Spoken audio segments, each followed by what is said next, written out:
Hello. So I have nothing to add to Jared's explanation on the straight shot bell versus the inch juniors. It was dead on. So here's the Pro Bell. I've got three of them here. This one's about a 90. This is a 112. This is about a 136 that I've put together. So what you're looking at is it's an alternative to your cast bell. It's going to produce a similar torque and feel as you would get out of a casting. The handle's 4 inches, 4 inches, 2.5.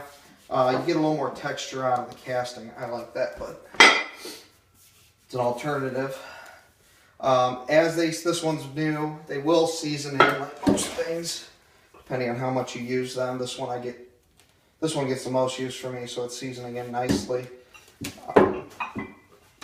As far as shape and build, that has a lot to do with your plates. 10-pounders, something in this diameter, will produce a torque very close to what you'd expect out of a casting of the same size bell. Maybe in this case, because the diameter of the 90-pounder and the 100 is so much wider, this one just feels like it torques just a little bit more, but I'm splitting hairs to say that. You can use bigger plates. I've put these together with 25s, both standard and Olympic, and you get more torque out of it. It's almost excessive amount of torque for what I like, and I don't particularly care for it, but if you want to train a high torque, lower poundage, yeah, slap some 25s on here. And yes, you can use this with Olympics, but you've got to I got to put a spacer in here for you. It's just a piece of thick walled tubing that I cut to length. If you got to go down this road, we can discuss what has to happen.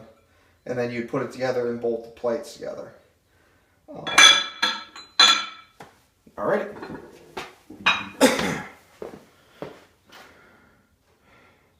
What else was there? Oh, overhead pressing.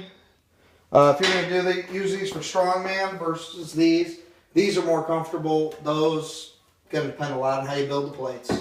The only other tip I would give you is on this most inside plate, don't put anything with really aggressive wording, some of the weird geometry, because it's going to dig into your hand. Being that 4 inches, we almost all kind of stretch our flesh into it a little bit, and I found that's painful. So I look for the smoothest, thinnest plates I can find. There you go.